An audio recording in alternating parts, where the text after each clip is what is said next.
భారతదేశంలోని పూరీలోని ఒక ప్రసిద్ధ ఆలయంలో మరియు ప్రపంచవ్యాప్తంగా రథయాత్రలలో, రథోత్సవాలు, శ్రీకృష్ణుడిని ఒక ప్రత్యేకమైన రూపంలో పూజిస్తారు. నేను భారతదేశ తూర్పు తీరంలోని పూరీలో ఒక సంప్రదాయవాద ఒరిస్సా వైష్ణవ కుటుంబంలో జన్మించాను. పరమాత్మ జగన్నాథుడు మరియు అతని భక్తులు నా జీవితంలో కేంద్రబిందువుగా ఉన్నారు. చిన్నప్పుడు, ప్రసిద్ధ పూరీ ఆలయంలో జగన్నాథ, బలదేవ, బలరాముడు, మరియు సుభద్రల బొమ్మలతో నేను ఆడుకున్నాను. నా తల్లి నాకు జగన్నాథ ప్రసాదం యొక్క అపారమైన ప్లేట్లను ఇచ్చి, ఎల్లప్పుడూ భగవంతుడిని గుర్తుంచుకోవాలని ఎలా చెప్పిందో నాకు ఇప్పటికీ గుర్తుంది. వైద్యులు, ఇంజనీర్లు మరియు శాస్త్రవేత్తలు కూడా సాధారణ మరియు అంకితభావంతో ఉన్న ఒరిస్సా ప్రజలు జగన్నాథుడిని గౌరవించడంలో ఎప్పుడూ నిర్లక్ష్యం చేయరని నేను చూశాను. వార్షిక రథయాత్ర లేదా రథాల పండుగ సమయంలో పూరీ రాజు వినయపూర్వకమైన సేవకుడిగా మారి జగన్నాథుడి బండి ముందు వీధిని ఎలా ఊడ్చాడో నేను చూశాను. పాశ్చాత్య ప్రపంచానికి జగన్నాథుడు వింతగా అనిపించవచ్చు, కాని ఆయన ఒరిస్సా ప్రజల ప్రాణం మరియు ఆత్మ. నా యవ్వనంలో చాలా సంవత్సరాలు రథయాత్ర ఉత్సవానికి హాజరైనప్పటికీ, ఇస్కాన్ భక్తులను కలిసే వరకు జగన్నాథుడి పట్ల నా భక్తి మరింత పెరిగింది. ఇప్పుడు ప్రపంచవ్యాప్తంగా ఉన్న అనేక ఇస్కాన్ దేవాలయాలలో జగన్నాథుడిని పూజిస్తారు మరియు తన భక్తుల నేరాలను క్షమించి, భక్తి మార్గంలో వారిని మరింత ఆకర్షించే అత్యంత దయగల మరియు మనోహరమైన వ్యక్తిగా నేను ఆయనను చూస్తున్నాను. జగన్నాథ అంటే, విశ్వానికి ప్రభువు అని అర్థం. అనేక వేద గ్రంథాలు జగన్నాథుడు కృష్ణుడని, బలదేవుడు ఆయన సోదరుడు, సుభద్ర ఆయన సోదరి అని పేర్కొన్నాయి. కృష్ణుడు పరిపూర్ణుడు మరియు భౌతిక ప్రకృతికి అతీతుడు అయినప్పటికీ, తన భక్తుల ప్రేమపూర్వక సేవను అంగీకరించడానికి ఆయన ఆలయంలో దేవతగా మన ముందు రాయి, లోహం, కలప లేదా పెయింట్ రూపంలో కనిపిస్తాడు. జగన్నాథుడు కృష్ణుడి చెక్క రూపం. జగన్నాథుడు కృష్ణుడిలా కనిపించడం లేదు కాబట్టి, ఆయన కృష్ణుడు ఎలా అవుతాడని ప్రజలు ఆశ్చర్యపోవచ్చు. జగన్నాథుని విచిత్ర రూపం వెనుక కథను గ్రంథాలు చెబుతున్నాయి. జగన్నాథుని అతీంద్రియ ఆగమనం.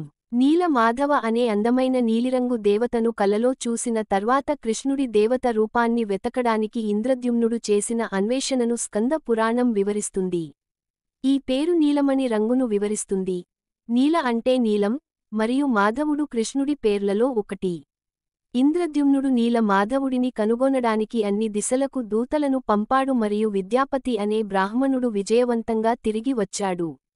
ఒక మారుమూల గిరిజన గ్రామంలో పంది పెంపకందారుడు, సవర అయిన విశ్వావసు రహస్యంగా నీల మాధవుడిని పూజిస్తున్నాడని అతను కనుగొన్నాడు.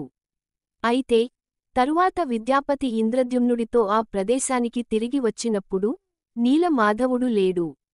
ఇంద్రద్యుమ్నుడు తన సైనికులతో గ్రామాన్ని చుట్టుముట్టి విశ్వవాసును అరెస్టు చేశాడు. అప్పుడు ఆకాశం నుండి ఒక స్వరం ఇలా ప్రకటించింది: సవరాన్ని విప్పి నీలా కొండ పైన నా కోసం ఒక పెద్ద ఆలయాన్ని నిర్మించు. అక్కడ మీరు నన్ను నీలా మాధవుడిగా కాదు, వేప చెక్కతో చేసిన రూపంలో చూస్తారు. నీల మాధవుడు చెక్క, దారు, గా కనిపిస్తానని వాగ్దానం చేశాడు. అందుకే అతన్ని దారు, బ్రహ్మ, చెక్క, ఆత్మ అని పిలుస్తారు. ఇంద్రద్యుమ్నుడు సముద్రం దగ్గర వేచి ఉన్నాడు. అక్కడ భగవంతుడు బీచ్ వైపు తేలియాడే ఒక పెద్ద దొంగలా వచ్చాడు. దేవతల శిల్పి అయిన విశ్వకర్మ అనే వృద్ధుడి వేషంలో, 21 రోజులు ఎటువంటి ఆటంకాలు లేకుండా ఉంటాడనే షరతుతో దేవతలను చెక్కడానికి వచ్చాడు.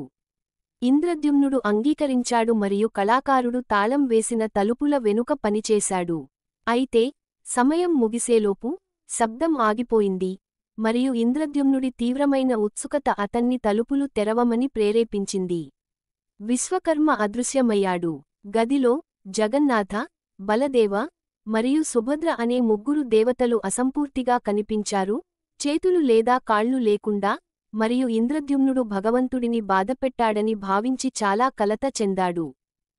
ఆ రాత్రి, జగన్నాథుడు కలలో రాజుతో మాట్లాడి అతనికి భరోసా ఇచ్చాడు. తన ఊహకు అందని కోరికతోనే తాను ఆ రూపంలో తనను తాను వ్యక్తపరచుకుంటున్నానని, చేతులు లేకుండానే నైవేద్యాలను స్వీకరించగలనని, కాళ్ళు లేకుండానే తాను తిరగగలనని ప్రపంచానికి చూపించాలని వివరించాడు. నా చేతులు మరియు కాళ్ళు అన్ని ఆభరణాలలో ఆభరణమని ఖచ్చితంగా తెలుసుకోండి. కాని మీ సంతృప్తి కోసం, మీరు నాకు అప్పుడప్పుడు బంగారం మరియు వెండి చేతులు మరియు కాళ్ళు ఇవ్వవచ్చు అని జగన్నాథుడు రాజుతో అన్నాడు. భక్తులు ఇప్పుడు పూరీలో మరియు ప్రపంచవ్యాప్తంగా ఉన్న దేవాలయాలలో జగన్నాథ, బలదేవ మరియు సుభద్రల అసంపూర్ణ రూపాలను పూజిస్తారు. ఈ రూపాలు వారి శాశ్వత లీలలలో భాగం. రోహిణి ప్రసంగాల ద్వారా పరివర్తన చెందారు. స్కంద పురాణంలోని ఉత్కల ఖండ కృష్ణుడు జగన్నాథుడిగా కనిపించినందుకు సంబంధించిన మరొక కథనాన్ని అందిస్తుంది. ఉత్కల అనేది ఒరిస్సాకు సాంప్రదాయ పేరు. ఒకసారి సూర్యగ్రహణం సమయంలో కృష్ణుడు, బలరాముడు, సుభద్ర మరియు ద్వారక నివాసితులు కురుక్షేత్రంలోని పవిత్ర చెరువులో స్నానం చేయడానికి వెళ్లారు. కృష్ణుడు అక్కడ ఉంటాడని తెలుసుకుని శ్రీమతి రాధారాణి, కృష్ణుడి తల్లిదండ్రులు నంద మరియు యశోద, మరియు బృందావన నివాసితులు భగవంతుని నుండి విడిపోయే అగ్నిలో కాలిపోతున్నారు ఆయనను కలవడానికి వెళ్లారు. కురుక్షేత్రంలో యాత్రికులు ఏర్పాటు చేసిన అనేక గుడారాలలో ఒకదానిలో బలరాముడి తల్లి రోహిణి కృష్ణుడి బృందావన కాలక్షేపాలను ద్వారక రాణులకు మరియు ఇతరులకు వివరించింది. ద్వారక నివాసులు ఐశ్వర్య మానసిక స్థితిలో ఉంటారని, వారు కృష్ణుడిని పరమేశ్వరుడిగా పూజిస్తారని చెబుతారు. కాని బృందావన నివాసులు మధురమైన మాధుర్య మానసిక స్థితిలో ఉంటారు మరియు వారికి కృష్ణుడితో విస్మయం మరియు భక్తిని మించిన రహస్య సంబంధం ఉంది ఎందుకంటే అది స్నేహం మరియు ప్రేమపై ఆధారపడి ఉంటుంది. అందువల్ల రోహిణి కథనం చాలా గోప్యంగా ఉంది, కాబట్టి ఎవరూ లోపలికి రాకుండా ఉండటానికి ఆమె సుభద్రను తలుపు వద్ద ఉంచింది. కృష్ణుడు మరియు బలరాముడు తలుపు దగ్గరకు వచ్చి సుభద్ర ఎడమ మరియు కుడి వైపులా నిలబడ్డారు. కృష్ణుడి సన్నిహిత బృందావన లీలల గురించి రోహిణి కథనం వింటున్నప్పుడు కృష్ణుడు మరియు బలరాముడు పారవస్యంలో మునిగిపోయారు మరియు వారి అంతర్గత భావాలు బాహ్యంగా ప్రదర్శించబడ్డాయి. వారి కళ్ళు విస్తరించాయి, వారి తలలు వారి శరీరాలలోకి కుదించబడ్డాయి మరియు వారి అవయవాలు ముడుచుకున్నాయి. కృష్ణుడు మరియు బలరాముడిలో ఈ పరివర్తనలను చూసిన సుభద్ర కూడా పారవస్యంలో మునిగిపోయింది మరియు ఇలాంటి రూపాన్ని సంతరించుకుంది. ఆ విధంగా బృందావనంలో కృష్ణుడి లీలల గురించి విన్న తర్వాత కృష్ణుడు మరియు బలరాముడు సుభద్ర మధ్యలో ఉన్నప్పుడు జగన్నాథ, బలదేవ మరియు సుభద్రల వారి పారవస్య రూపాలను ప్రదర్శించారు. ప్రభువు యొక్క అత్యున్నత పారవస్యం. స్కంద పురాణం ప్రకారం మే, జూన్ నెలలో వచ్చే పౌర్ణమి రోజు అయిన జ్యేష్ఠ పూర్ణిమ జగన్నాథుని జన్మదినం. జగన్నాథుడు కృష్ణుడు, కానీ కృష్ణుడి జన్మదినం భద్రమాసంలో ఆగస్టు, సెప్టెంబర్ జన్మాష్టమి. జ్యేష్ఠ పూర్ణిమ అంటే కృష్ణుడు జగన్నాథుని రూపంలో పెద్ద, విస్తరించిన కళ్ళు మరియు కుంచించుకుపోయిన అవయవాలతో కనిపించిన సమయం అని మనం అర్థం చేసుకుంటే ఈ స్పష్టమైన వైరుధ్యం పరిష్కరించబడుతుంది. దీనిని మహాభవ, ప్రకాశం అని పిలుస్తారు. ఇది కృష్ణుడి యొక్క పారవస్య రూపం. మహాభవ అంటే అత్యున్నత పారవస్యం మరియు ప్రకాశం అంటే వ్యక్తీకరణ, కాబట్టి జగన్నాథుడు అక్షరాలా కృష్ణుడి పారవస్య రూపం. ఒరియన్ కవి కనై కుంటియా రాసిన మహాభవ ప్రకాశ అనే కవిత జగన్నాథుని రూపం వెనుక ఉన్న రహస్య అర్థాన్ని వివరిస్తుంది. బృందావన నివాసితుల నుండి, ముఖ్యంగా రాధ మరియు గోపికల నుండి కృష్ణుడి విడిపోయే బాధల స్వరూపం ఆయన. ముఖ్యంగా ప్రియమైన వ్యక్తి నుండి విడిపోయే ఈ మానసిక స్థితిలో ఆధ్యాత్మిక పారవస్యం యొక్క తీవ్రమైన భావాలు శరీరంలో పరివర్తనలను ఉత్పత్తి చేస్తాయని లేఖనాలు వివరిస్తున్నాయి. కృష్ణుడు తన శరీరం నుండి భిన్నంగా లేనందున అతని అంతర్గత భావన బాహ్యంగా వ్యక్తమైంది మరియు అతను జగన్నాథ రూపాన్ని స్వీకరించాడు. మహాభావ పారవస్యాన్ని సముద్రంతో పోల్చారు. ఇంద్రద్యుమ్నుడితో కాలక్షేపంలో ఒక పెద్ద దుంగ సముద్రం మీద తేలింది. అదేవిధంగా జగన్నాథ, బలరామ, సుభద్ర రూపాలు మహాభావ సముద్రం మీద తేలుతాయి. నారద మహర్షి కృష్ణుడు జగన్నాథుడిగా రూపాంతరం చెందడం చూసినప్పుడు అతను మళ్ళీ ఇలా కనిపించమని భగవంతుడిని ప్రార్థించాడు. భగవంతుడు ఎవరికీ బద్ధుడు కాకపోయినా తన భక్తుల కోరికలను తీర్చడానికి ఆయన ప్రతిస్పందిస్తాడు.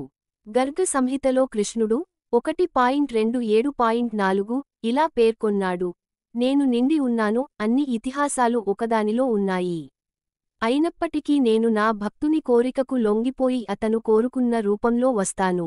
ఆ విధంగా కృష్ణుడు విశ్వావసును సంతృప్తి పరచడానికి నీల మాధవుడిగా కనిపించినట్లే అతను జగన్నాథుడిగా దేవత రూపంలో కనిపించి నారద ముని కోరికను తీర్చడానికి జగన్నాథపురిలో నివసిస్తున్నాడు.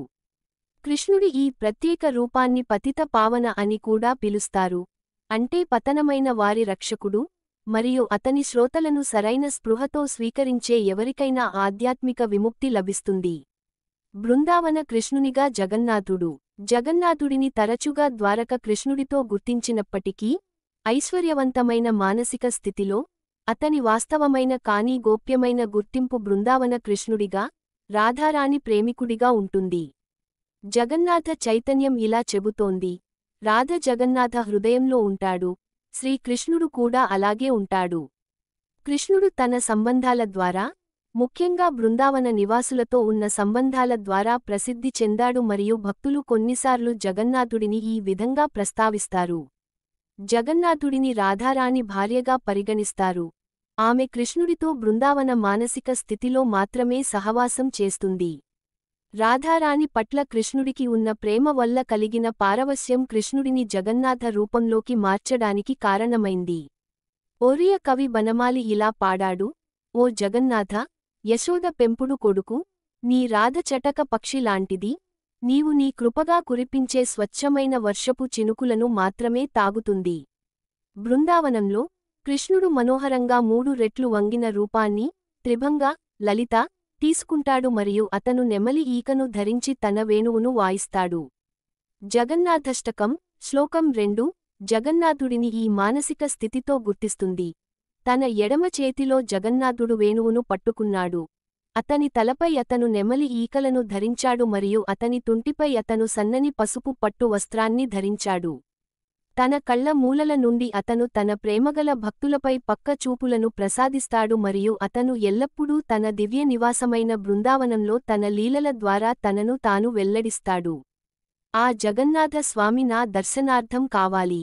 రామానంద రాయల సోదరి అయిన కవయిత్రి మాధవి దేవి తన ఒక పాటలో ఇలా వ్రాశారు: రాధా నామాన్ని కలిగి ఉన్న శ్రీ గీతాగోవిందంలోని సున్నితమైన, మధురమైన శ్లోకాలు జగన్నాథ భగవానుడు తన అవయవాలకు దగ్గరగా ఉండే కండువలో, ప్రతి సాయంత్రం జగన్నాథుడు ధరించే వస్త్రం ముక్కలలో అల్లినవి. రాధారాణి మానసిక స్థితిని అర్థం చేసుకోవడానికి కృష్ణుడు చైతన్యుడిగా వచ్చాడని చైతన్య వివరిస్తుంది. రథయాత్ర సమయంలో ఆయన జగన్నాథుని, కృష్ణుడు దృష్టిని ఆకర్షించడానికి ఆయన ముందు పారవస్యంలో నృత్యం చేశాడు. దానికి సమాధానంగా జగన్నాథుడు ఆయనను ఓదార్చాడు: నేను ఏ గోపికలను లేదా గోపురాలను, ముఖ్యంగా శ్రీమతి రాధికను మరచిపోలేదు. నేను నిన్ను ఎలా మర్చిపోగలను?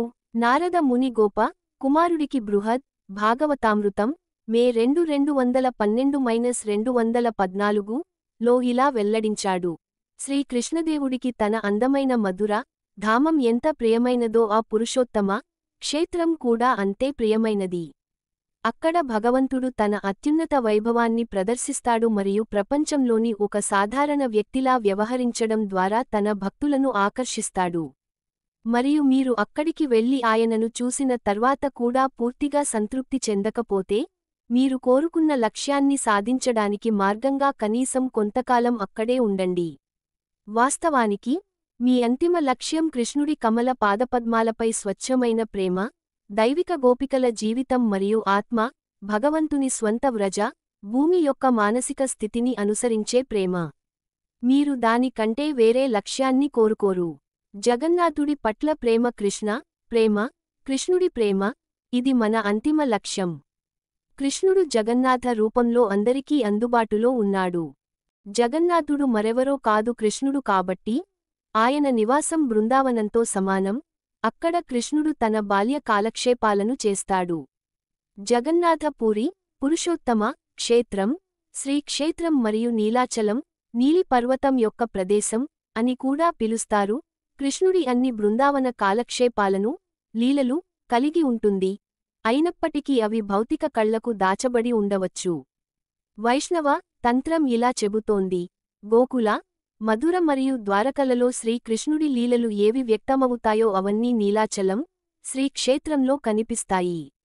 సరైన ఆధ్యాత్మిక దృష్టిని కలిగి ఉండటం ద్వారా, భగవంతుని పట్ల స్వచ్ఛమైన ప్రేమ, కృష్ణ ప్రేమతో అభిషేకించబడిన కళ్ళు, అక్కడ కృష్ణుడి అన్ని లీలలను చూడవచ్చు. జగన్నాథుడు మరెవరో కాదు, ఆయన కృష్ణుడి పరమానందభరితమైన అభివ్యక్తి. ఆయన తన అత్యంత దయగల రూపంలో మనకు భగవంతుని చేరుకోవడానికి సహాయం చేస్తాడు. అందుకే శ్రీల ప్రభుపాదులు భ్రాంతి చెందిన ఆత్మలను భ్రాంతి నుండి ఉద్ధరించడానికి ప్రపంచవ్యాప్తంగా అనేక నగరాల్లో జగన్నాథ రథయాత్రను ప్రవేశపెట్టారు. ఈ సందర్భాన్ని మనం సద్వినియోగం చేసుకుందాం.